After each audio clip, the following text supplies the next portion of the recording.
And the other thing is, I mean, both of those guys have earned Yeah. that amount of money to be in that cage in the octagon. So, I mean, they've done it all. Yeah. They've fought the best of the best in the world of kickboxing. They fought the best of the best in the world of MMA. And so, anybody that questions that, I think is crazy, because I think they both deserve what they get and what they make, and they always both come to fight. So I'm expecting something like that with Blagoy and Jordan. Just when it's fight time, when it's main event time, I'm not going to be able to take my eyes off, because Sean Jordan competes.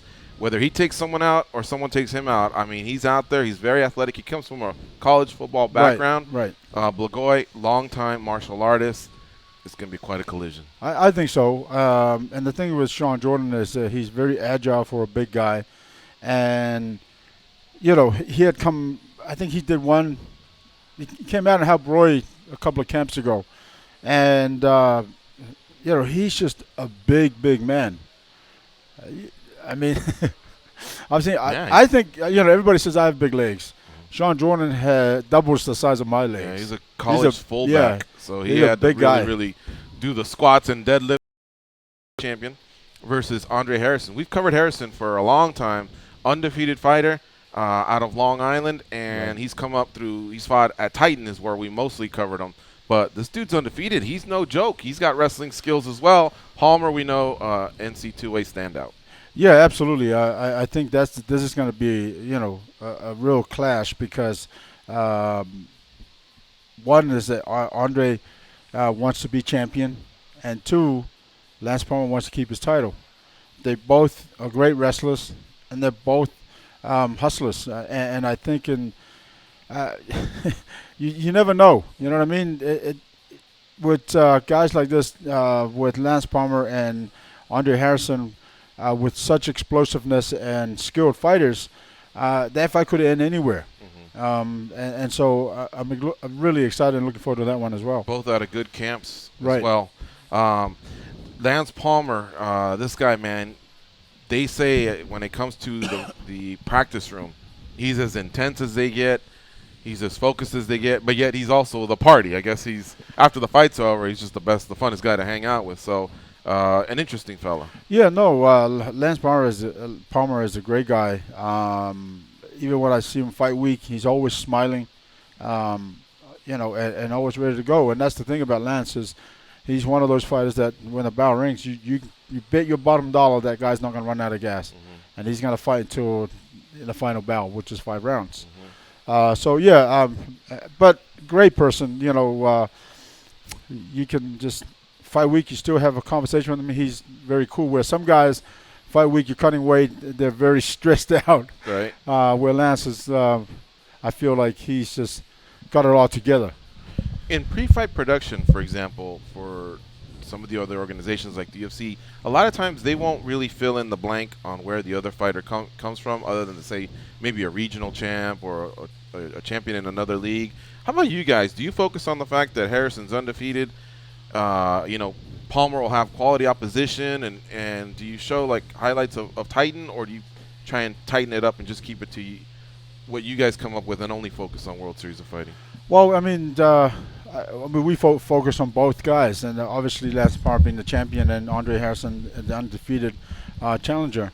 And so we feature both guys, and at the same time, we don't need anybody else's footage, because Andre fought for us New Year's Eve, and so we have a lot of footage of him, and I believe our team has done a few spots here and there with him outside of. Good. So, but yeah, no, we like to feature both guys, especially guys like Lance Palmer and Andre Harrison are both good-looking guys, both athletic, both skilled, and both speak very well. So, those are the kind of guys you want to market. I like your shirt. It kind of reminds me of rugby. Did you happen to go to the rugby sevens? I didn't get a chance to go, but my wife got it for me. So. Well, I just wanted to let you know USA beat New Zealand. No way. Yeah. Really? In the third place match. Yeah. Wow. I mean, again, Who won? That doesn't happen very often. No. Well, and New Zealand's beaten the USA, I think, only 7 times in the history. But in the sevens, didn't it happen last time too? I'm not sure. I think so. But we have Lucas from New Zealand, laugh at the a listener. He plays rugby in New Zealand. He's always talking about the All Blacks, and I mentioned it to him. And well, that's interesting because, well, I mean that's great because what it's telling me and all the fans, I guess, is that the rugby level of the American rugby, if you will, is actually up there with the best. it's And getting a little better. Yeah. you know what I mean? To beat New Zealand in rugby, either sevens or the 15th, that's huge. Mm-hmm. We're not as intimidating as they are when the match starts. What's it called? The haka? Yeah, we need something similar. We can't bite it, but something similar. Yeah, That is pretty cool. It is very cool. Do you know how to do that? Yeah, but one of the best times I've ever seen the haka done is when the All Blacks, this was the 15th, and I think it was one of the World Cups. Okay. The All Blacks was facing off against Manu Samoa, and they both do, battle war dances, and both started here, and they started coming together, and it's probably, I mean, if you haven't seen it, you got to look it up, but it's one of the most amazing. It was New Zealand versus Samoa? Was Samoa, yeah. Oh, okay. It was pre-fight or pre-game? Right. Oh. Like, you know how the haka's done Yeah. right before the game starts? Right. Yeah, that's when it happened. Well, the Manu Samoa has a war dance as well. And when they were facing off against each other, and they both went to, this war dance, it's one of, I mean, the hairs on your arms would stand up because you could feel the intensity, you could feel the energy, you could feel that mana, if you call it, spirit where, that war spirit where these two teams are just going to go at it. Of course, every time they played, it's just, a huge clash and a great game. Yeah. I'll have to look that up. Do you remember the last time that happened to you? Hairs go up in like MMA or kickboxing? That's a good question. I've never been asked that question, but I try to think. Shit, maybe during Gagey and Palomino 1. That was amazing, man.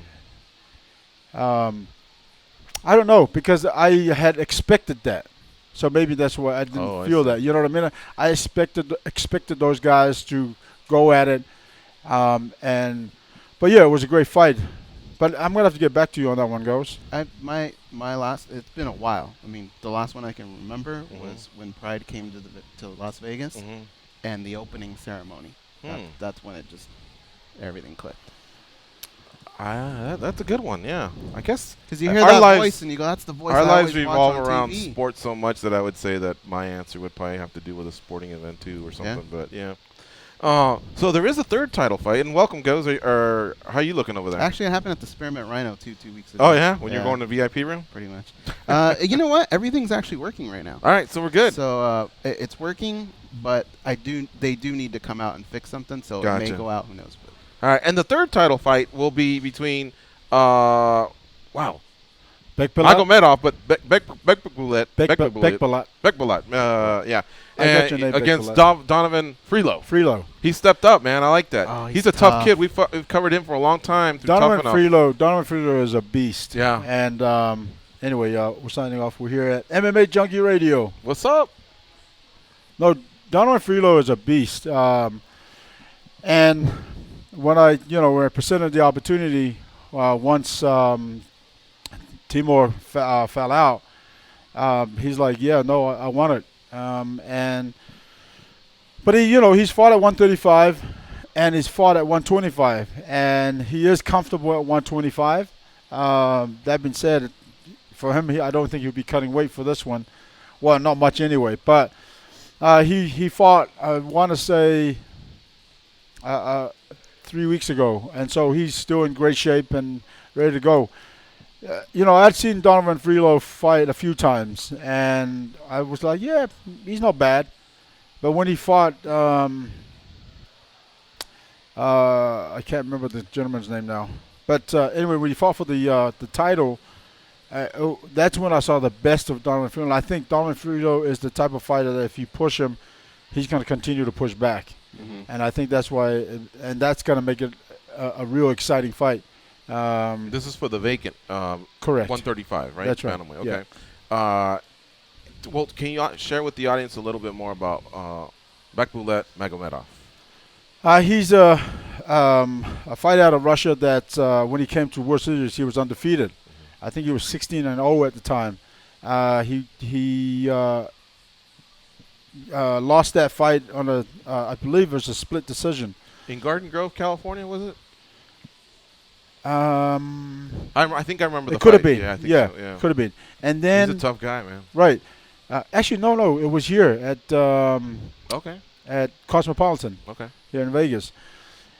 And after the fight, a week later, I got a call from his coach and also from his manager apologizing for what happened. And Bekpala was like, he was completely, down because he didn't feel like he had the best of performance. And so, we set him up against Jesse Brock. And I was surprised how he was able to manhandle Jesse Brock because he hurt him a couple of times. Jesse couldn't take him down. And Jesse's a good wrestler himself. Mm-hmm. He was able to pick Jesse off. So we got to see some of what he's made of in that fight. So I think Donovan Freeload's, although I've seen little bits in here from his fights overseas before I had signed him, but I think Donovan Freeload would be a big test for him as well. Both guys are super intense, man. Right. I agree. So 3 title fights on Saturday night on NBC Sports Network. Check it out. It's channel 220 if you have DirecTV. Otherwise, check your satellite and local cable listings. This is Ray Sefo, the president of the World Series of Fighting, and this is the 35th edition. You guys have done 35 of these now. You've been on the ride for all of them. Right. 35 and moving forward to 3,500. There you go. You know what I'm saying? It takes a while, but yeah. Yeah, it's going to take a while, Uh-huh. but I believe that we're going to get there. Tell me, how many shows are you going to do in 2017? Is that something we'll find out in June, or is that something you've already laid out and can share? Yeah, I think we've had probably 7 to 8 shows this year. Okay. And the reason for that is because we're prepping for 2018. Mm-hmm. Like I said, there's a lot of great things going forward, and there's some news to be announced later on, within the next 3 or 4 months. Mm-hmm. But, yeah, very positive, and I couldn't be any happier where, World Series of Fighting, we've had some struggles. We've had some issues here and there, but I feel like with some of our new partners now, we're in the best place where we could be, and very positive energy from them as well. And so moving forward, I think the sky's the limit. Sorry, Gus. Where do you do your best thinking when it comes to World Series? Where do you get your ideas? Is there a certain place? Do you meditate or something? I'll tell you, for us, and it just sounds stupid because now it sounds like we shower together, but in the shower is where we get our best ideas. Where do you get yours? Yeah. It did sound like we showered together. Yeah. But isn't that yours too? I think a lot, man. I'll be sitting. I like the cold water to hit me for Or when I about go 30 running. minutes to 45 seconds. Sorry, not minutes, seconds. I don't know what's going on here, ladies and gentlemen, but I just want you to know I'm not part of this. And if they're trying to tell us something, guys, We're trying to get in the shower. How about for you? Where's your spot? Or sometimes driving to work. I'll think of shit. Go ahead. Right. I think I'm not.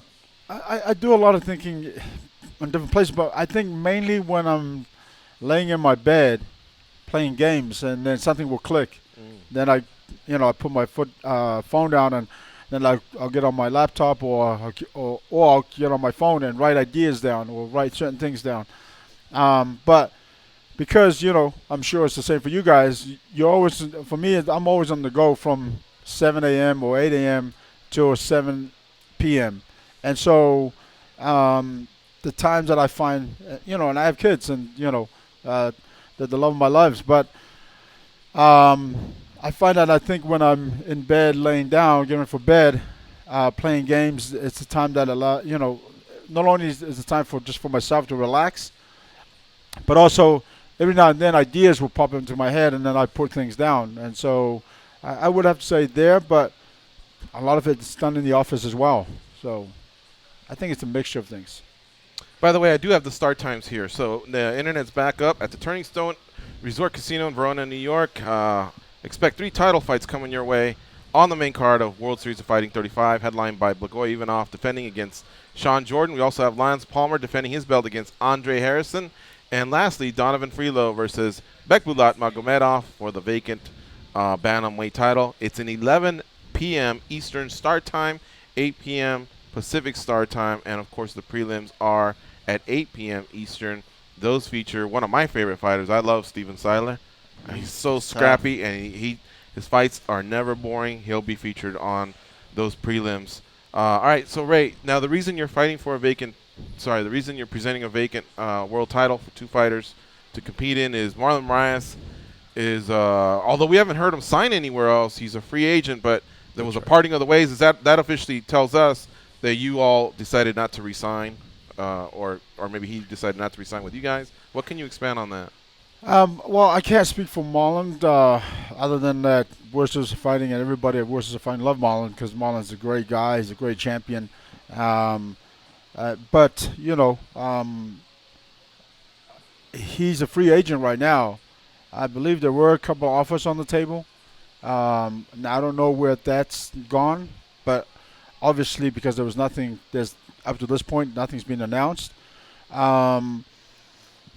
That tells me he's still a free agent. Mm-hmm. So, there's a possibility that we could re-sign Marlon. Very possible. So, and again, I haven't spoken to Ali's manager and Marlon, but I guess we're just waiting to see what he does, what kind of moves he wants to play first, and see. But I'm told that there were offers on the table.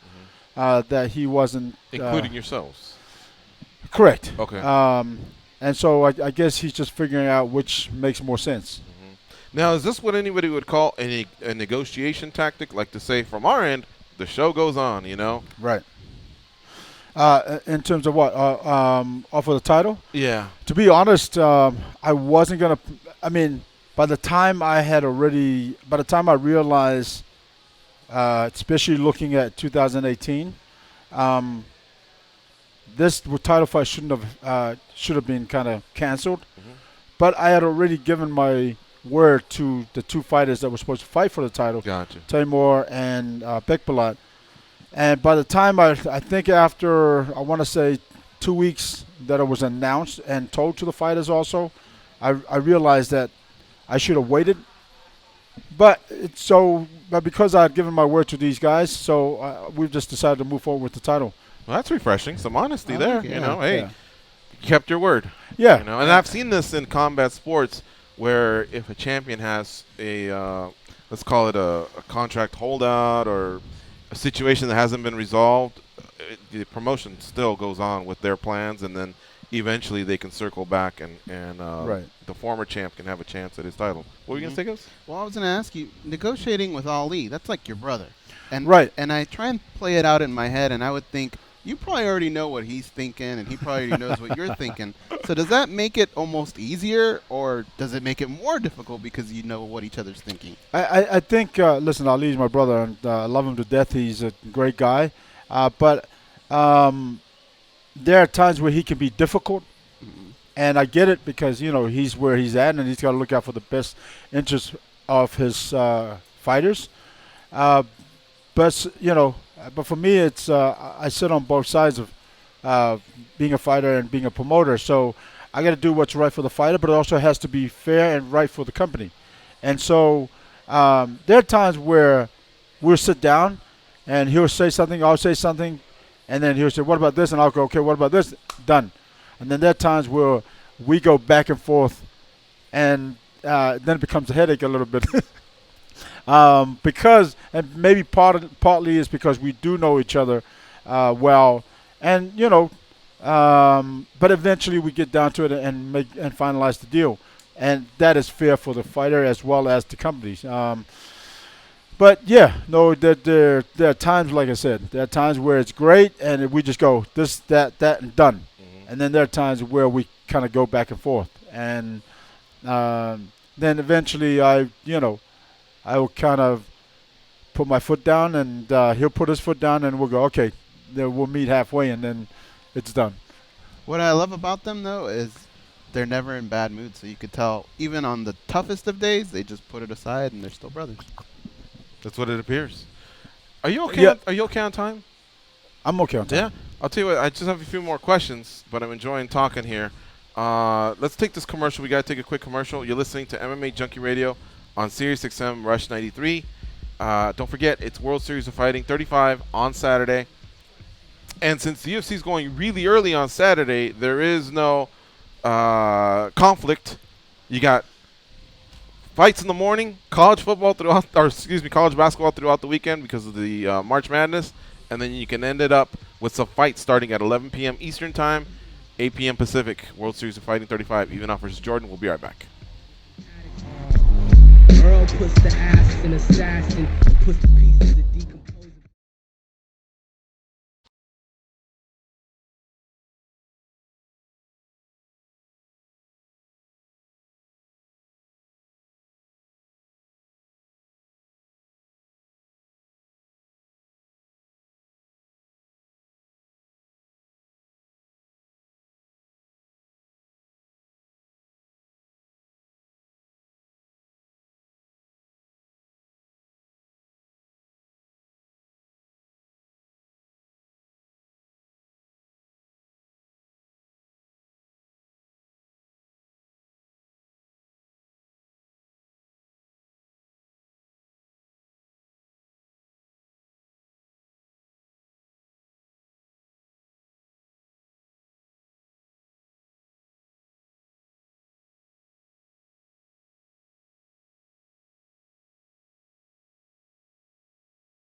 Earl. What's up, man? It's your partner, Shelf Dog. You know we come a long way, baby. From the ground I up. get paid to say things in this cool voice, and they get paid to be lame. Here are Gorgeous George and Goes. All right, sitting to my right is president and founder of the World Series of Fighting, Ray Sefo, 6-time world kickboxing champion, a Muay Thai champion, combat sport. He oversees the World Series of Fighting, and it's based here out of Las Vegas. They got 3 titles happening, 2 being defended and a vacant one being fought for on Saturday night at World Series of Fighting 35, Turning Stone Casino in Verona, New York. We've never been there, but I know 3 promoters that have been there. Combate, Tough Enough, and now, of course, World Series of Fighting. I heard it's a beautiful resort, and you should go out there and check it out. There's not a bad seat in the house. And, again, it's like you're in Vegas because you're going to have the casino setting, world-class dining, beautiful rooms. I'm hearing a golf course. Have you been there, Ray? This is my first Time? I heard yeah. it's one of the But nicer ones out there. But I heard that, yeah, that's exactly what I heard too. It's actually really pretty out there. Mhm. And they just had the HBO boxing there too, like 2 weeks That's ago, right. I believe. Yeah, you're right about that. All right, so Ray, thanks for staying a little bit longer. I guess as I was thinking about, we were talking about Marias and that situation and how it's going to get sorted out. I was thinking of your other champion, Justin Gaethje. I thought he was a free agent, but he's not, is what you're telling me, or I guess can you clarify that? Yeah, we had dinner with Justin on what's today? Monday, Tuesday. Yeah, I think it was last Wednesday with myself, Ali, Phil, and Carlos. And you know, we talked. I know that we talked about because he has one more fight on his contract. But we talked about him fighting in June, and so I think we're just. We're close to finalizing whether he's going to fight that fight or see what he wants to do. But, yeah, that's where that situation's at right now. Yeah, even Michael Chandler, who used to be with Extreme Couture and now the Bellator champ, he was in studio about 2 weeks ago, and he was saying he was hoping Bellator would talk to him. So even he thought he was a free agent. That maybe that's what threw me off was Maybe. Chandler was saying, I'd love to fight Justin Gaethje. Unless you guys ever want to do cross-promotion, I don't know. But Everybody wants to fight Justin that would be a Gaethje. great fight, Chandler versus Gaethje. Yeah, that would be a good fight. Yeah. Because Chandler's a gamer, too. So And then the other one was recently I saw Branch popped up on a UFC on a card that's coming up. So this is somebody who's no longer with the World Series of Fighting. that is correct. Yeah. We wish David the very best. And, you know, obviously he's got an opportunity at UFC. And like I said, we wish him the best. With these guys, is it ever a case of hard feelings? You know, No. Again, you know, for me, it's, you know, like fighters like Justin and Marlon Moraes and we build these guys, and so for me, it's a little bit more personal in a way that, but personal in the sense of wanting to kind of for them to stay where they are, but I understand that you know. Eventually, it's like your child. You eventually got to let them go and find for themselves and see what's out there and test. Not so much to test, but also learn about the world, if you will. And so for them, Marlon, like we were talking about Marlon earlier, there's a few offers on the table for Marlon, and I think it's just a matter of time when Marlon's going to make that decision. But no, there's no hard feelings whatsoever because they're all great guys, and they got to think about themselves, for themselves and their families and whatnot, and whatever works for them. I wish them the very best. and is John Fitch, has he decided if he wants to continue or not? I've heard both versions, but I don't know what the latest is. Yeah, well, I mean, I haven't spoken to John personally. I've actually reached out and left a couple of messages, but I've only spoken to his manager. But he's 100% in for defending his title in June. Oh, cool. Yeah, so we were happy to hear that. Yeah. Is that when your next card will be, June? We have 2 cards in June. One in the one that's confirmed 100% is here in Vegas, June 24th. Okay. But there is a card in June 30th. We're waiting to confirm things with. I believe that's at 99% right now, or 98% in terms of confirmation. But we're waiting for a few things to be finalized for Daytona. Oh, really? Yeah. So yeah. Okay. Some really, yeah. Like I said, there's a Anything lot to of do with the Speedway, or just you're in the city of Daytona? to do with the Speedway. Pretty fucking cool there. Yeah. Yeah. All right. The Vegas show, what can you share on that one? The Vegas show, again, we're waiting to kind of finalize, but the headliner could be Justin Gagey. Well, actually, depending, because Daytona, Justin could be headlining that, Okay. and Vegas, John Fitch could be headlining that. Mm-hmm. So we're just, again, there's a few more things that needs to be finalized, and then we will make a final What do you decision. prefer, Goes? Justin here and John there, or vice versa? I love seeing Justin fight, man. I actually Those fights are went great. to Arizona just to watch the guy fight. Oh, that's so, right, yeah. So yeah, I wouldn't pass up on a Justin Gage. Yeah, if you want our input, I think Justin here and John there. John's a Midwest guy, so he'll be closer to Daytona, and Justin's a Colorado and Arizona guy, so Right. yeah, that's No, yeah. I mean, it doesn't matter where the fight's at. I'm always at front row, so I'm I'm good either way. Do you have a favorite venue? Favorite venue. I like the Cosmo. Oh, that was fun. Cosmo's great. Planet Hollywood is great. We did a show out in Xfinity in Seattle. That venue was great. the one in Arizona looks loud. The one in Arizona, It's like a theater. yeah. It goes up. Oh, is it? Yeah. Maybe it's because it was Gagey fights, but it seemed really loud. Yeah. You know what I've never seen before that you guys have done? And I mean, you obviously didn't do it on purpose, but at the joint, I think you were there too. For the main event, Hard Rock? everybody got up out of their chairs and just walked forward. And so nobody was sitting in their chairs. It was just like not the cage, but the fence. And then just a bunch of people standing up because everybody wanted to get up there. And I want to say it was Fitch Berkman and Berkman. Fitch? Yeah. Why would everyone do that, though? Because everybody was so amped and just so Oh, they just excited. got out of their Everybody seats. just got out of their seat and got closer. And before you know it, everybody saw that they were doing that. And it was just everybody moved up. I'd never seen that before. Yeah. That was cool, though. I was right in the middle of interesting. all of it. Well, that's another venue too. The Hard Rock is great. We love, like for us, we love being in Vegas. Because it's home and everything's a lot more easier to deal with than it is when you're on the road. But there's some great venues, and again, Carlos has looked at Turning Stones, and apparently that venue there is pretty nice looking as well. Mm-hmm. I told Carlos I think you guys should go to Columbus, Ohio, which is Ohio State University. It's a big university. That's where Lance went. Maybe go there and try and draw in a younger crowd, the college crowd, Right. and build it around the local media that can cover Palmer. Yeah, no, I agree. Those were in discussions as well. Now, I'm not exactly sure if that's going to happen this year, but I think 2018 we're gonna be everywhere. Mhm. So I think it's gonna be good. All right, let's take one more commercial here. This is the smaller one. You're listening to MMAjunkie Radio on Sirius XM Rush 93. We'll be right back.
got a big ego, ha ha ha. Oh, such a big ego, I got a big. Hey, idiot! Yeah, you! Can you please tap that rather large fellow on the shoulder and tell him it's time for more MMA Junkie Radio with Gorgeous George and Goes? Thank you. Some pad work there with Dan Blazarian, huh? Right? And Yeah. Justin Gaethje. A lot of people coming through the Extreme Couture gym. Yeah. Dan, he has a home here in Vegas as well. And I've known Dan for about 7-8 years, I think.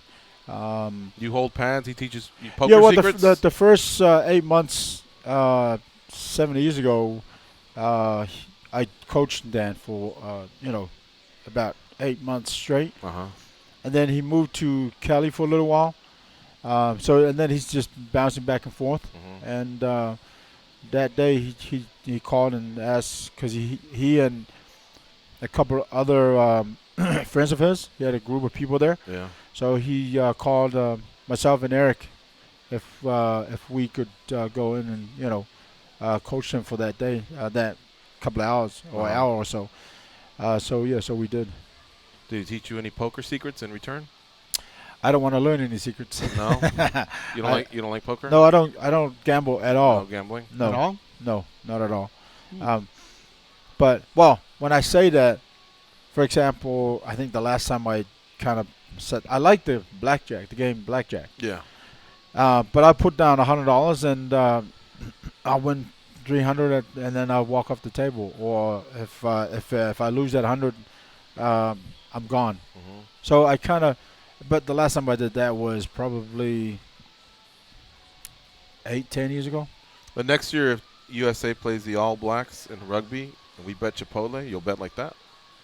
I don't even know what that is. Rugby? Chipotle? Oh, Chipotle. Yeah, Chipotle. Oh, yeah, Like absolutely. if I go, Ray, I bet you the USA is going to beat New Zealand. Loser buys Chipotle. Shake hands. Bet Perfect. like that? I'm in for that. All right. Man, you got lucky because I was about to stop the broadcast and take him to Chipotle right now. That's something you have to address at the moment. What do you mean? No, I thought he said pole or something. I'm like, Yeah. You know who the worst Oh, take him to gambler is? Chipotle and Yeah. show him what it is. You like Chipotle? man, love Chipotle. Me too. Love it.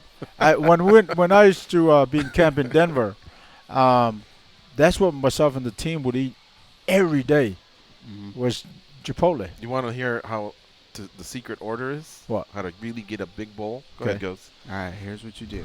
Keep this on the download, all right? Yeah, we're gonna keep this on the download, people. Yeah. Tell everybody at home, keep this to yourself. Jersey Mike Scott in Utah. We'll start with you in the second hour. You go up to the lady, and what do you like, burrito or bowl? A bowl. Okay. Tell them whatever rice you want, okay? Then skip the veggies and the beans. Move over to the meats, okay? Tell them what meat you want. So what meat do you like? Chicken. Chicken, right? So tell them chicken, right? So they give you a good-sized scoop. Right. As soon as that scoop comes down, go, you know what? Double chicken sounds good. That looks nice.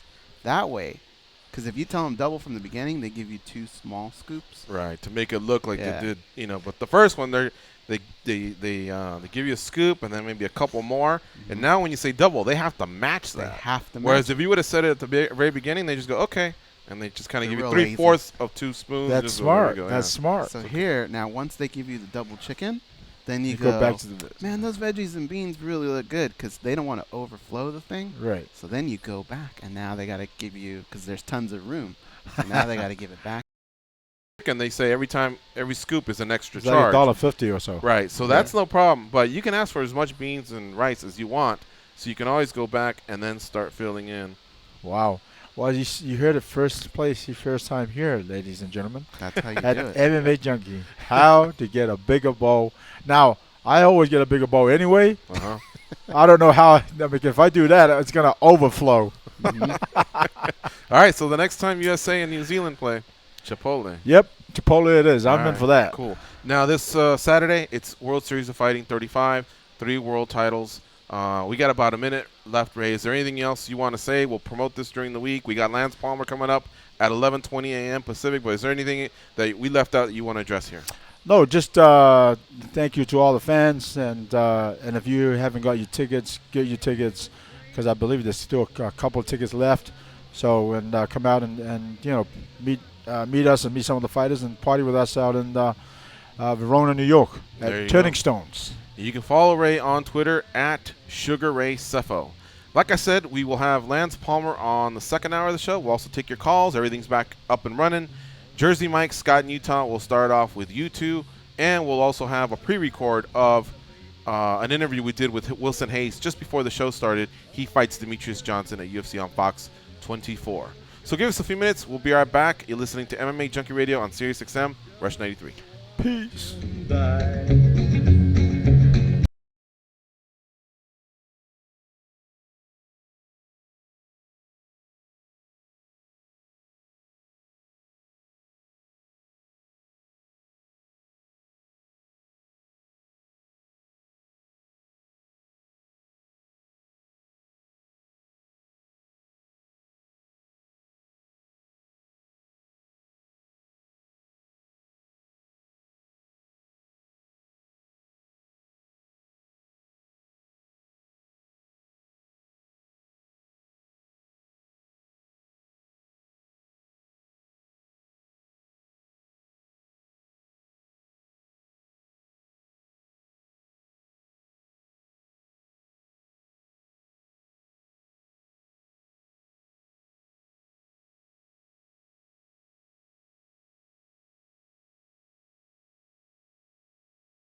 You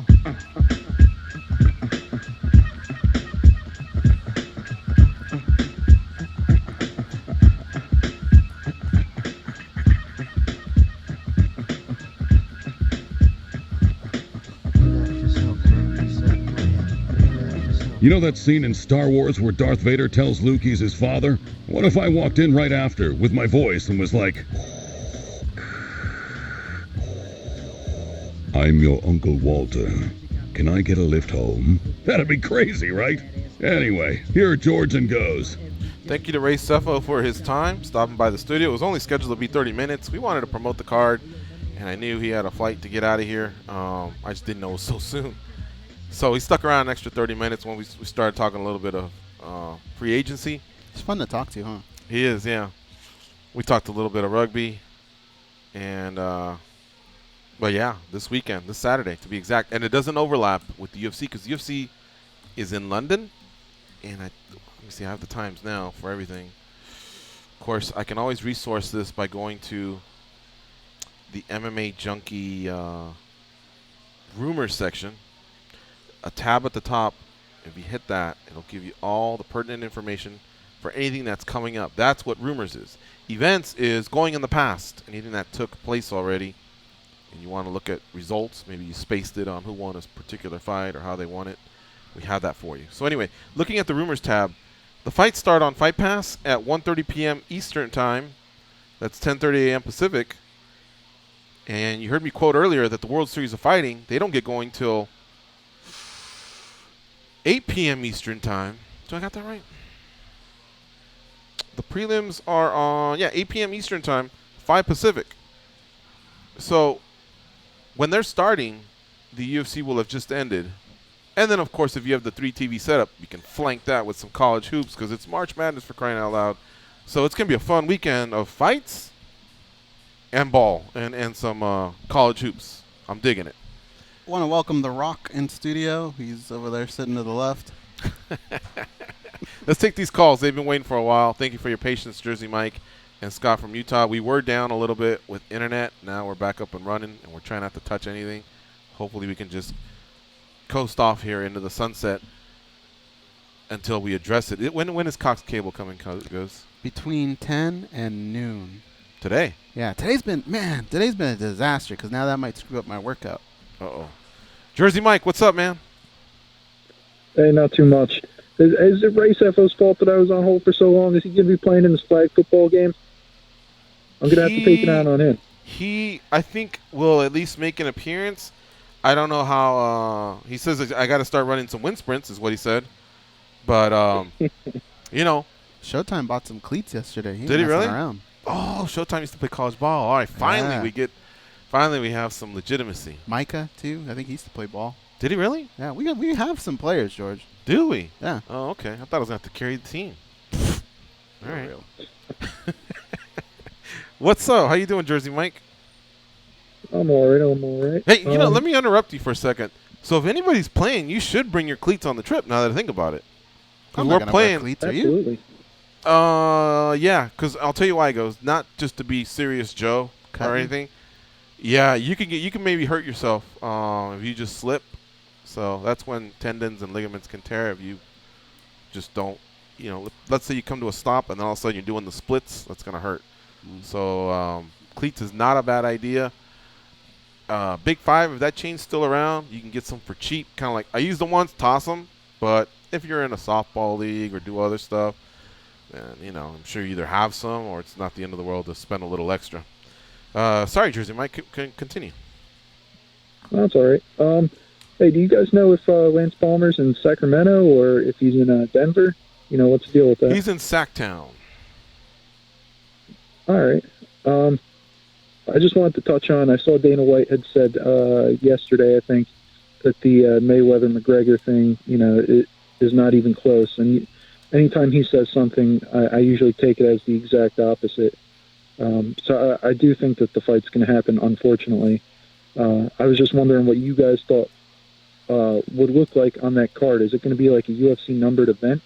Or, are they going to have other boxing fights on it? Or is it going to be like other MMA fights, or what do you think it's going to No, look I don't. It would have to be a boxing card put on by a boxing promoter. By Mayweather Promotions. Well, with the UFC as well, wouldn't they? With their blessing, but there wouldn't be an octagon. But no, or there's anything no like that. octagon. The one thing I think I'm pretty sure of here is it won't be a hybrid card, and it won't be a UFC card. There won't be other UFC MMA fights on it. I'm fairly certain But it I would believe- be an exhibition as well.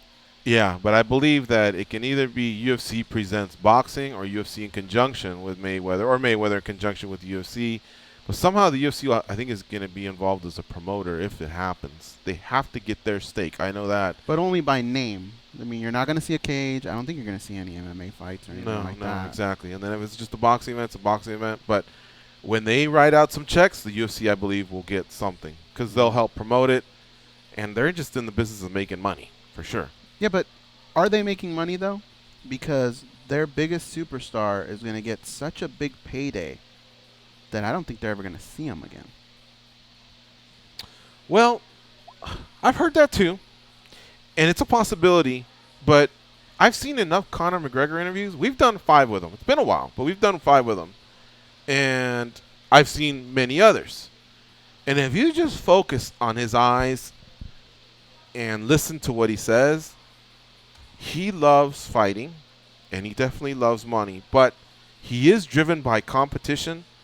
He is driven by the human chess element to it all, not just, I'm going to beat Eddie Alvarez. There are times where he can be a lot more detailed, depending if the interviewer pushes him or if he just wants to open up on how certain openings are there. I think he's also obsessed with getting better. So if I had to, I guess, give you guys a panoramic view of what the future holds, he'll go out there. I think he'll have some rough moments with Mayweather where he can maybe rough him up because of his size or maybe just wanting to put on a show. But I think basically he'll get handled very easily. And then I think his ego will need something. And you're right, Goes, it'll be less of a payday, but I think he'll want to come back and compete and show that he's not just the guy that came at the right time with some assistance through matchmaking, caught a couple champions on I don't want to say bad nights because he defeated them, clear cut. I don't want to say that. But just won when it mattered. And I think he'll want to cement that legacy. And I think that's something that Bisping also fights with because he wants to get paid. And I don't blame him because he's put in so much time that the body's running out of, output. But I can tell when people push him that it means a lot. It meant a lot to him to have that title defense over Dan Henderson and to defeat these guys, outpoint them, defeat them or whatever. And so something tells me that even if he defeats GSP, I don't think he'll retire. I think he'll want to prove that he can beat a guy like Yoel Romero. Whereas a lot of people think he's running from him. I just think he knows that. Why not get the money and then address that? He's trying to. Is so much different than what right. could be making over here. If you gave Bisping that opportunity to make $50 million, I don't think he would fight again in MMA. If Conor had fears about TBI or anything like that, then I'd say maybe sails off in the sunset. But I believe he can walk in there and compete in human combat and beat the pulp out of someone and not take too much damage. So long as he's well prepared, I don't know. I'm going to hijack this call a little bit. Sure, yeah. What are both of you guys, what do you think are the chances of shenanigans? What I mean by shenanigans is... He picks him up and tosses him out like meat. Picks him up, tosses him out, throws a leg kick if he's getting he says beat meatball up, when he's takes tossing him him down. out. Yeah. I absolutely think he throws a leg kick. The fact that we're talking about it, but just guys, to throw it. the fact that we're talking about it, I think Mayweather has already contemplated it, and there'll be something ironclad that says shenanigans equals minus this much. I think your payday automatically goes down, or, we're either going to box or we're not. And if we don't, then guess what? This is what's going to happen. So, yeah, I think both sides have probably thought about it. I just got the meatball joke. But the one thing you can't do is you can't take time back. So let's say Conor went to shake hands, and then boom, clocked him. What are they going to do? Restart the fight? I mean, it's over at that point. And whether Conor gets paid or not, he can decide that. But I've thought about that. You know what could happen, but I don't think it would be. I think Floyd could carry him, like purposely not knock him out for a few rounds. But I don't eventually, think he'll do that. I thought about that too. You think he'll just put it on him? I think he's going to be somewhat nervous just about how dumb he would look if he lost to him. That I think he's going to piece him up the second he gets the chance he gets. Yeah, folks, think about it, man. There was a guy that sparred with Conor and talked about how he owned Conor, and he's just I think he's a professional fighter, but who hasn't reached any sort of fame or anything like that. There's fighters that have trained their entire lives in boxing who have since they were failed, kids. who have failed against Floyd. So Not why just are we to failed, think? Looked ridiculous Yeah. against Floyd Mayweather. I mean, yeah, I guess if Conor gets a clean shot, sure, he's got power, but that's just it. I mean, you're just not really getting those clean shots on Floyd. And to Floyd's credit, he's taking clean shots from hard hitters who know how to throw a punch way better than Conor McGregor, and he hasn't gone down. So the only thing is he's getting older, and anything can happen in combat sports, but I just don't think there's much of a chance here. It's just basically everyone making a bunch of money. So good for them.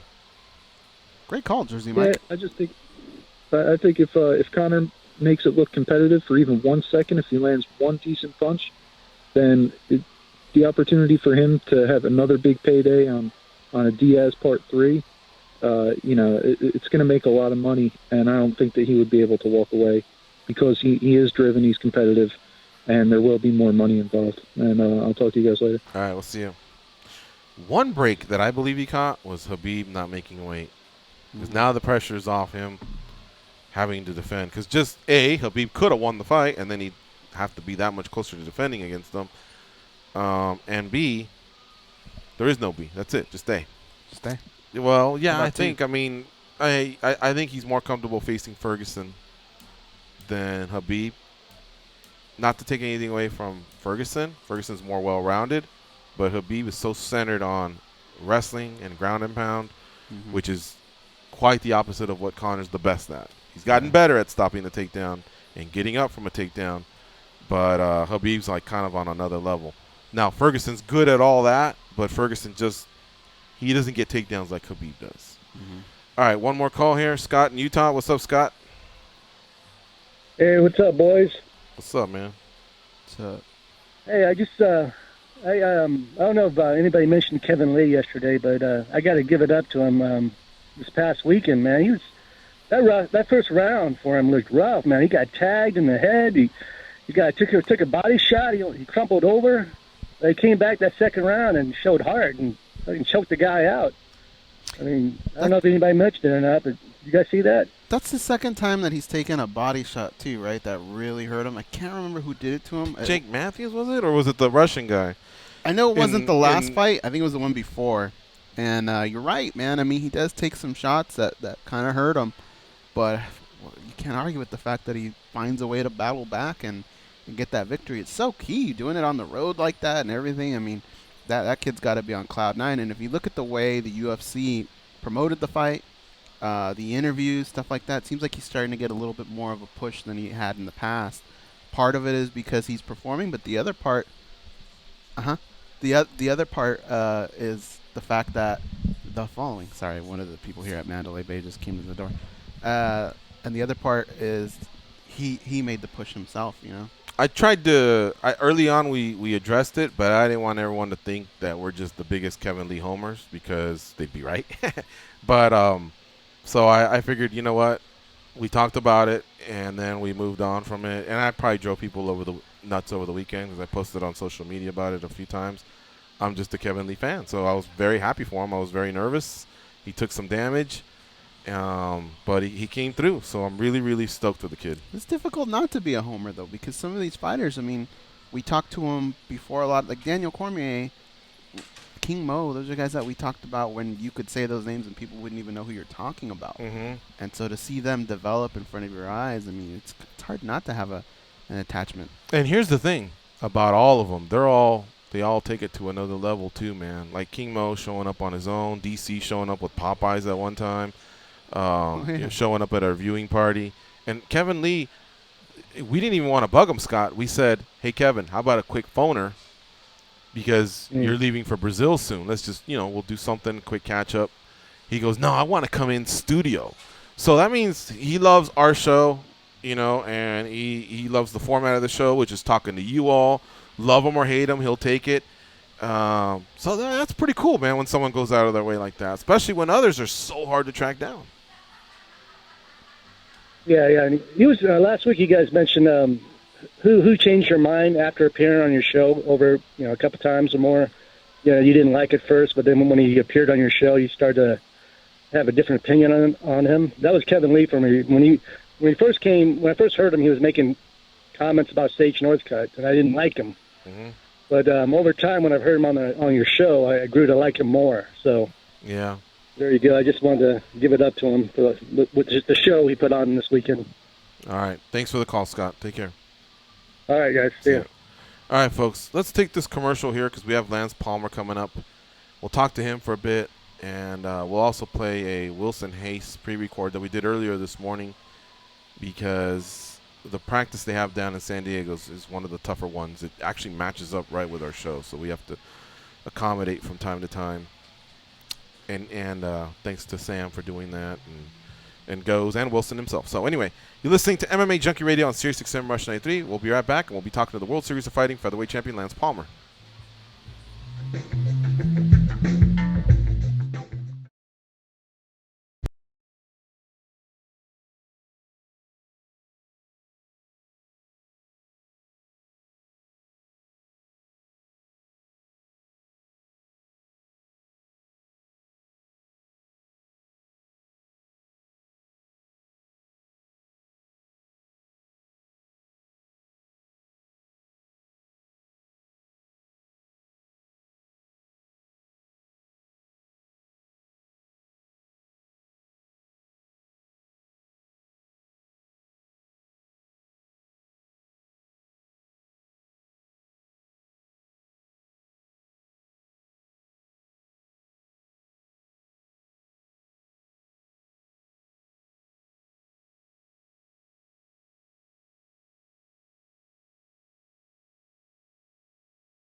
I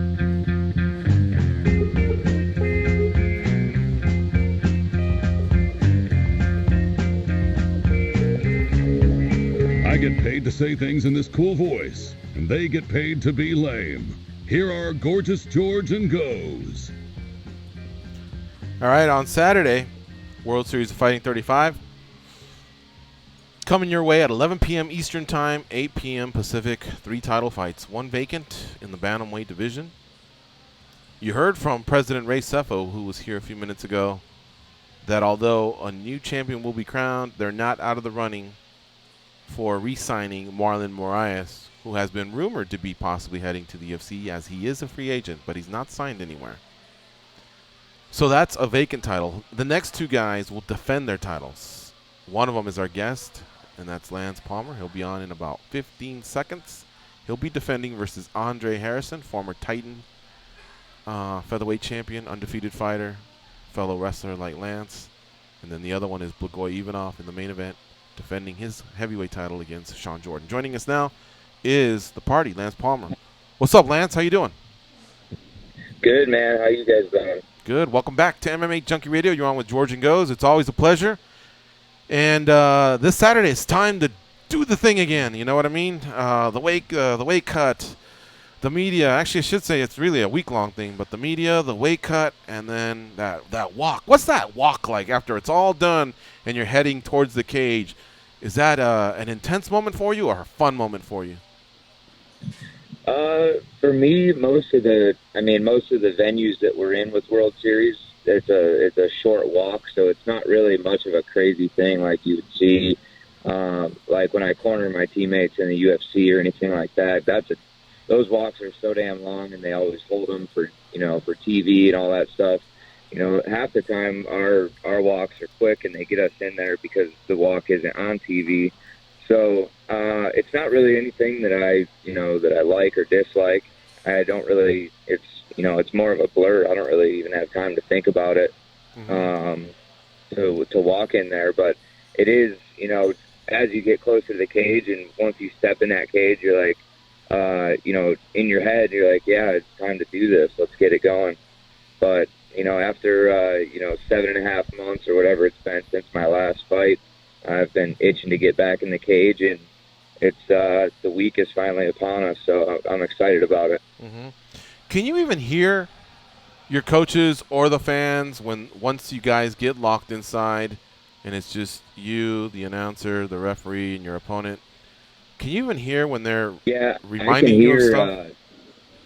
I can hear my dad more than anybody because he yells so damn loud. It kind of drowns out my cornerman sometimes. So I got to tell him, he cares and he wants me to do well, and he's always been that way, with wrestling. So, he's loud as it gets, but with MMA, he's not really knowledgeable about MMA, so he just yells random shit, and I'm like, it drowns out my cornermen, so, I need to be able to hear my cornermen because they're the ones that have been training with me all camp. They're the ones that know, what our strategy is and what we're doing in there, so I need to be able to hear them. So that's something in the last fight that I noticed a lot, so, we're just gonna have to make sure he, tries to keep his cool. He gets more nervous than me. He's always been that way. He'll be sweating up a storm after my fights, and I'm like, Jesus, I went through a 5-round fight, and he sat there for 5 rounds, and he's sweating more than me. Yeah. What's the Buchholz, Castillo, and Hordesky regime been like now that I guess it's maybe we're going on about a year with those guys at the helm? Yeah, Danny's definitely been a big part of the team most of last year, and then he was out helping Cody the last couple months in Vegas for the Ultimate Fighter. Holdsworth has been great. Holdsworth is he's been a huge asset to our team since he came to our team in late 2011. When he was 3-0. And he's awesome, man. He knows the sport of MMA. He's not just a jiu-jitsu black belt, one of the youngest jiu-jitsu black belts. He's also a knowledgeable mixed martial artist, undefeated mixed martial artist. And, you know, if he was still competing, he'd probably be competing at the top of the 135-pound division in the UFC because he was already headed that way when he was competing. So, you know, having him as a jiu-jitsu coach and somebody who's really knowledgeable about the sport of MMA as well, that's something that, you know, a lot of people don't have the luxury of having. And Justin Buckles, he's basically been a head coach, head cornerman since I was training at Team Alpha Male. So he's knowledgeable about every aspect of the game, and he's knowledgeable about his corner skills, his coaching skills. I mean, he's been a great head coach, and you know, he's been one of my great friends since I moved to Sacramento. So having him as a friend and a coach and a mentor and somebody who I confide in. He's been in the game. He fought 5 fights in the UFC back in the day before it was really, you know, something that's, you know, he got in there before his time really. And you know, if he would have had the ability to compete in the UFC, you know, and towards the latter part of his career, you know, I think he would have been able to do great things. But to have him as a head coach is a blessing. So all these guys are awesome, and I appreciate, you know, everything they do for me, because, you know, I consider myself kind of a veteran of the team now just because I've been here 6 years. But, you know, these guys, they have so much knowledge. I always feel like I'm learning every day. You're right, and I misspoke. I think I said Hordeski by mistake. We've known Chris Holdsworth for a long time. We actually remember when he was training here at Cobra Kai under Mark Lehman. So we've seen him as a competitor, as an instructor, and then even fighting for Tough Enough. So apologies to Chris Holdsworth. I think I called him Chris Hordeski earlier. My bad. This is Lance Palmer that we're talking to, and he's the world champion over at World Series of Fighting. World Series of Fighting 35 has a fight coming your way on Saturday night. And remember, it's going to be a fun Saturday night. We already laid it out for you. In the morning, we got the UFC in London. Then we got college hoops all day. And then we finish things up with World Series of Fighting 35 on Free TV, Channel 220. That's NBC Sports if you have DirecTV. 3 title fights coming your way. Goes, what do you have for Lance Palmer? Lance, you're facing an undefeated fighter. And I have to imagine, and you can correct me if I'm wrong, but is there something cool about maybe giving someone their first loss? Yeah, I think there's something to that, but for me, it's more about going out and showing everything that I've improved on in the last 7 months. 5 months if you count the time that I was out for my hand surgery. But I think, I don't really put a lot of thought and emphasis on the fact that he's undefeated. He's a guy who hasn't lost a fight yet. That's what it is. You know, that's how I look at it. I mean, he's fought some tough opponents. He's gotten some wins.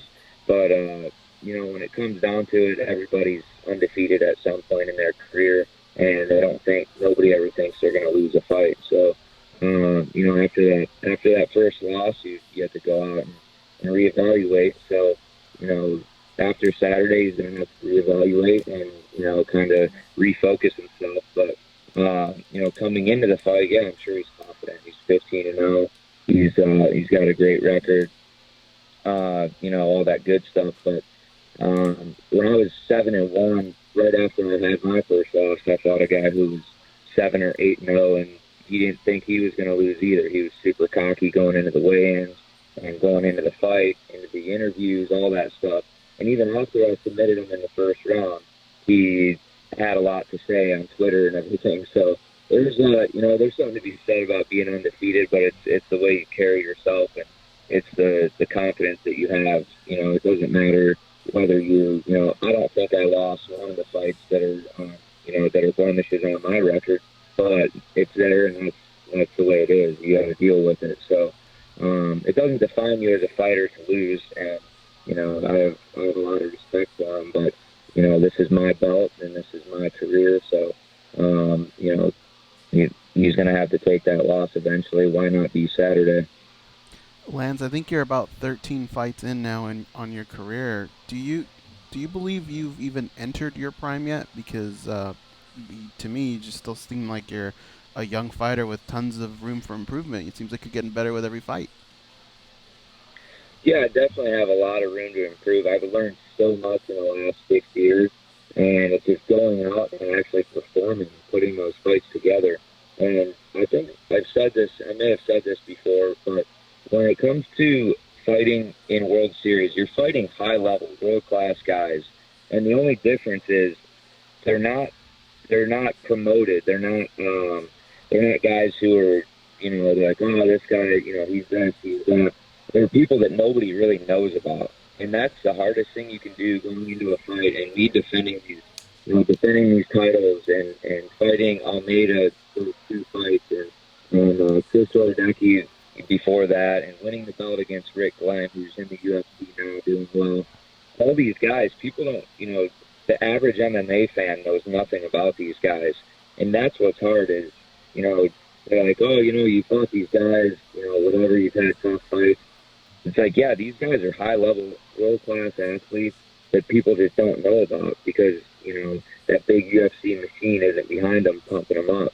And that's one of the biggest things that's tough for me going into some of these fights is, worrying a little bit too much about what people think because I know I'm fighting top-level guys, but the average MMA fan who doesn't really follow it or doesn't know anything about the people I'm fighting, they just think, oh, it's another average guy that I'm having a tough fight with. And that's not the case, but, a lot of people are, I wouldn't say people in MMA are stupid, but they're just not knowledgeable about the sport. Well, we definitely know who Andre Harrison is because we've been covering him for a while. We've seen him go through Titan and do his thing. We know about the undefeated record, his wrestling background, his team out in Long Island. So you definitely have a great opponent in front of you. I can't wait for this fight on Saturday. 3 title fights back to back to back on the World Series of Fighting 35 card. So I'm pretty stoked about it. Lance, I did want to just reflect back on something. Was it Nick Labosco that you gave his first loss to that you were talking about? Yep. And so once you defeated him, he still talked trash, you said, or only then did he pipe down? No, he kept talking trash on, I think it was on Twitter. He kept tweeting me and World Series of Fighting asking for a rematch. Oh, I see. He wanted a rematch. Okay. Yeah, he wanted a rematch, but I choked him in the first round after I beat him up. I took him down, beat him up. Like, if we were on the street, he never would have got up, He's lucky the ref was there. But then he still wanted to talk. But it was funny. I told myself I'd never bring it up again, but people always ask me about the undefeated thing and taking your first loss. But some people just don't know how to take their first loss and come back stronger from it. Some people just want to, hang their hat on it and say it was a fluke or whatever. And I mean, I could have done that with my first loss too, saying, I got caught, I was beating him up, when I fought Georgie. But, it's one of those things, like, you lose, whether it's a good decision or a bad decision or you get caught in something. That's just the way it is. And you have to learn how to take that. I mean, some people just can't take that, can't accept it and move on from it. But one thing you guys did forget is instead of this college hoops BS, Saturday night is the NCAA Division I Wrestling Finals on ESPN, and that's going to happen before I go out and defend my belt. So I want to say good luck to the Ohio State Buckeye wrestling team going for another national title this weekend as well. Yeah, it starts Thursday, doesn't it? Yep, starts Thursday. I think all the coverage is on ESPN this year instead of the other channels, but the finals are Saturday night at 5, I believe. I'm trying to learn more about it, honestly. I wish they wouldn't go head up with March Madness. Honestly, I wish March Madness had its own weekend, it's tough. But it goes up against March Madness. It's tough. I've talked with Michael Chandler about going to an actual March Madness before, but God, here at the Mandalay Bay, this place is a zoo because everyone's into the brackets, the hoops, the this, the that. But like, I'll give you an example. In 2015, here in Vegas, the World Championships were here. And King Mo was telling me, you gotta go. All right. So I went. Oh, fuck. It was awesome. It was really, really great to cover the World Wrestling Championships. I felt like I was at the Olympics. And King Mo was telling me I was probably seeing even higher caliber because some of the stronger countries were bringing their best competition, and they were really, really deep. So I love it, man. I love that sport. The more I learn about it, the more obviously it's assisted with covering mixed martial arts. But that, if there's one thing I can say is I don't understand why they go head up with March Madness at all. Is there a reason for it? I don't know. I think that just as you grow up in wrestling, and just the way they've always had it is like your youth state tournament is February or March. Your high school state tournament is end of February, early March. Like the Ohio State championships were just this past weekend, and I don't know why. I don't think it's a thing that they're trying to compete with March Madness, but I think they're just, that's the end of the season. The wrestling season in college is a long-ass season. It starts basically you have to check in at college, after like a month break over the summer or whatever it may be. You have to check in August. Some people are there all summer wrestling, but check in August. The actual, practices start September, October, November, the season starts, and you go November all the way through to middle of March, and you're just grinding the whole time. There's no break, no nothing. You may have a weekend off here or there, but you're always training. It's like a 5-month season, 6-month season from the start to finish, and it's brutal. I mean, I think a shorter season, you would definitely see some fresher guys, but with the long season, you can see who can endure an entire wrestling season. The injuries are the hardest thing to, keep yourself from. So staying healthy is half the battle. I don't really know why they do that. I think, I think that's just the way it's always been. And I think if there was a way for them, to change that or move the season a month earlier or something right before March Madness basketball, I think, I think it would be great for the sport because obviously, we're always competing to try and bring this sport, into the mainstream. It's just so hard because of the scoring and, people aren't really entertained by wrestling if they don't understand it because a lot of people say that it's boring because if you don't understand what each person is doing, it's human chess, it's kind of like fighting, but fighting is exciting because people get bloody, they get knocked out, they get submitted, there's a lot more excitement in it. And wrestling is, it's strategic and there's a lot to it that it's hard for people to understand if they're just an average fan just watching.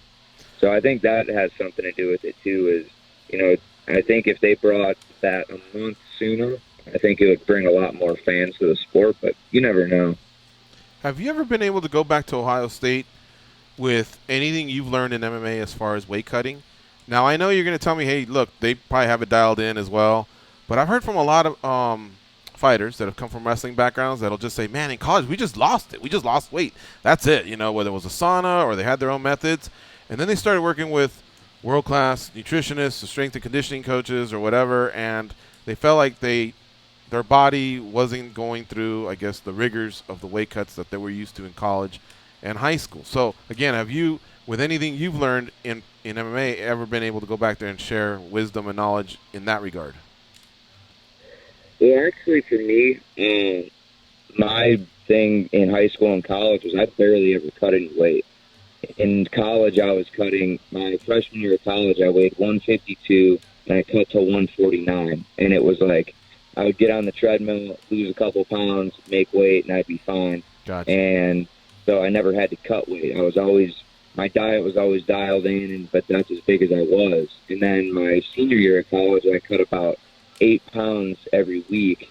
So obviously it's not true weight, but it's the up and down of being able to eat and get rehydrated and things like that.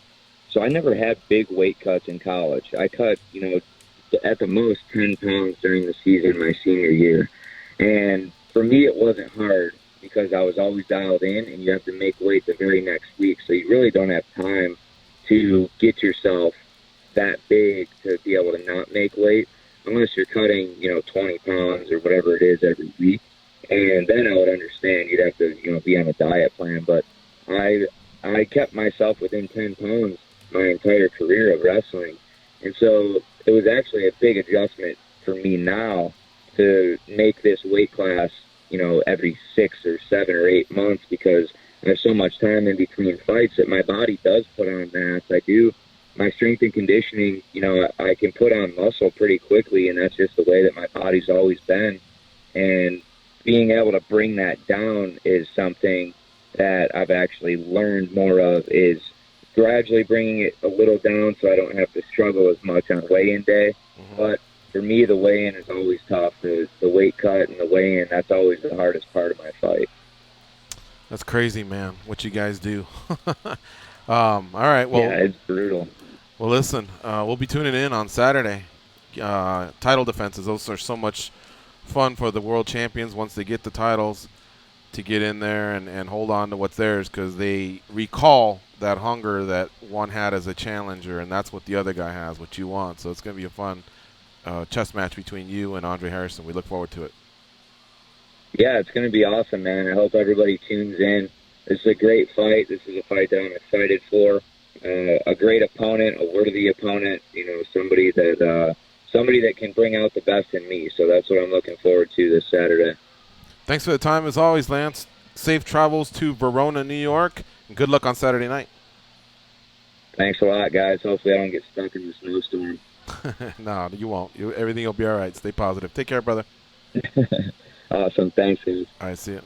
That's Lance Palmer, the World Series of Fighting featherweight champion. Tough guy, man. Really, really tough guy. I'm looking forward to that fight versus Andre Harrison. We'll be right back. This is the last commercial of the show. You're listening to MMA Junkie Radio on Sirius XM, Rush 93.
They pat down TSA agents because they don't know where those people have been. And because they can. They are Gorgeous George and Goes. And this is MMA Junkie Radio. You know what would be a horrific joke to play on someone? Create them a Tinder file. Imagine the trouble you could get them in. Yeah. Sam, how do you prevent that from happening? Well, it's linked through your Facebook. Oh, the person had to have access to your Facebook to do all of that. Oh, dude, I would die if a buddy lost a bet, and I go, tell you what, you don't owe me the money or you don't owe me the bet, but you got to create a Tinder file for 24 hours just to see the shit that they take from their significant others or their kids or their family. Like, I mean, they'd have to find, but if you you find doing? out, then you're kind of in the same boat, right? What do you mean? That's when you look back at the guy and go, hey, what do you want from me? You're on there too. That's the only way they're going to find out, right? No, because Sam could be sitting here going, do you know this guy? And then I go and I look and without creating my own thing, dude. But I'm just wondering, if you go on there, if you create it for 48 hours and no one swipes, that's got to crush your ego. You'd be like, God damn. It's a big reality check, huge reality check. Yeah, because like Sam says, people are just swiping like motherfuckers. You have to. It's all about quantity, not quality. Mm-hmm. All right. Well, you're a savage, man. You're just swiping and Gotta be. he just wants a warm body next to him. That's all. I'm swiping right now. All right, let's talk to Hal in Chicago. What's up, Hal? How you doing? Not as good as Sam, apparently. I mean, shit. Give him a hole in the wall. He's happy, you know. Really? But, hey, I'll tell you what, man. I got to give props to DJ Zoo. Talk about a guy who gives 0 Fs. As a gag, one time, me and some junkies, it might have been Fish. He goes, hey, put this as your profile pic for one day. And the profile pic was a guy with a T-shirt that says, I fuck on the first date. Oh, I remember that. That's like a kid, right? No. Yeah. Now, normally you might say, so what? But Zoo has a girlfriend, so kind of a problem. But he bared it. I mean, he took it like a champ. Well, do you remember what I was saying about what some of the shit I give Aaron or some of the other guys, where you start setting the foundation early on? We start setting the foundation early on with your lady. Hey, this is what I'm all about. You trust me or you don't, then you could pull that off. Right. He probably has that. But there's a lot of people that say, hell no, you know what my lady will do? They'll get mad or whatever. So, and you can only do that to a certain point. You don't want to be a complete disrespectful prick. But, Zoo strikes me as a guy that's, he's easygoing, and I bet you the lady just figured it was a joke, or maybe she never found out. I don't know. But that's pretty funny. Right. Yeah, no, it's true. I mean, I said, hey, Zoo, is your girlfriend coming to the gathering? They said, hell no. I was like, my man. So check this out. Gigi, you got some beef to settle with Muna, man. I mean, I had your back. Mm-hmm. I went out on a limb there. But this gambling thing, I think he's right. I think that your theory is correct, but only when all the odds are minus 110. Mm-hmm. Right? Well, what I said was I came across this, learning it based off minus 110 because I've been gambling for much longer than MMA even existed, for starters. Right. All right? But what Muna's saying is that if you play an underdog, it's going to pay more than a favorite. And when I saw that, I thought, yeah, no shit. And I just figured this ain't even worth my reply because his answer was so far down the ladder of the intelligence we were talking about, the intelligence levels we were talking about, that of course an underdog's going to pay more than a favorite. I mean, who fucking doesn't know that? So I looked at that and I go, what? I squinted just in case there was small print that said this is only a joke, for getting Gigi's temper's purposes or whatever. So I looked and I squinted and I go, no, this guy's serious. I go, I'm not even going to bother, man. No, man, because this is why. It's because what you said came across as this. Don't ever make a 4-teamer, okay? The 5-teamer and the 3-teamers are always better than the 2 and the 4. Don't be an idiot and ever play a 4. That's how you come across. And so that's why Moon is like, what are you talking about? If I take a 3-teamer with all dogs, how is that, I mean, or a 4-teamer with all dogs, how is that better than a 5-teamer, you know, with 5 dogs? I mean, with, you know, maybe a favorite mixed in there. So I think it was a little misleading, and that's why he dug his heels and said, no, man, like in MMA, that doesn't really apply because the odds are all over the place. So it really doesn't matter. 2, 3, 4, 5. The more guys you stack on, the better odds, the better payout, but more the risk. Well, so I don't think I've ever said. 3 and 4 guys? I don't think I've ever said you're an idiot if you do it. But I think if somebody asked me for like the 100th time, then at that point I call them an idiot. So on the show, I probably said it enough times that I'd feel like you're an idiot if you did it. But calling people idiots wouldn't be new to us, though. So we never know. I guess if you would have made the disclaimer that this only applies in sort of the traditional team sports where you got the -110, it's pretty standard. If you had made that disclaimer, I think everybody would have been like, oh, cool, got it, Gigi. Okay. You know what I mean? Then, all right. Let me take Showtime's call. Thanks for calling, and I'll go back in that thread and chime in. All right, later. All right, see ya. Showtime in Tennessee. What's up, Showtime? Hey, what's going on, fellas? What's up, man? Nothing much, man. Out my way, getting ready to head out to Cali, man. Hey, man, I'm taking this game serious, man. I'm kind of glad, man. You guys got me eating right, getting back in shape. I'm down 11 pounds right now, all because of this game. I can't come out there and look like shit. I at least got to look, you know, like halfway decent. So I'm basically taking this serious. Hey, George, tell Goes to show you those cleats, man. I'm going to probably wear one of those 3 pair. That was for real? That's for real. I'm going to live up to the Showtime moniker. I'm not coming out there playing, man. Yeah, Showtime, you co-sign on the cleats, right? Yeah, one of those 3. Okay. I know they look crazy, but shit, you know, my game on par, I'm going to come out there and show up, man. No, but I'm talking about cleats versus no cleats. It would make sense if you have them. Oh, or, yeah. If not, find a buddy and borrow his if you don't want to spend the money, but wear cleats that day. Yeah. If they go buy a $20 pair of cleats, man, they don't want to slip and turn their knee or something up out there, man. Yep. All right. Are you going to stop by Vegas on the way to Cali? On the way there or on the way back, I'll come out there probably for a day, so I'll give you guys a heads up. All right. Don't forget, because we got that book. All right, man? Okay, man. All right. Take care. Safe travels. All right, folks. Thanks to Wilson Reis, who did the show today, but we will play it tomorrow. Thank you to Ray Sefo, president of World Series of Fighting, and Lance Palmer, their featherweight champion. We'll be back tomorrow. We'll play the Wilson Reis interview. We got a few more lined up. We'll see you then. Go out there and be champions. Blackjack and poker and the roulette wheel. A fortune won and lost on every deal. All you need is strong heart.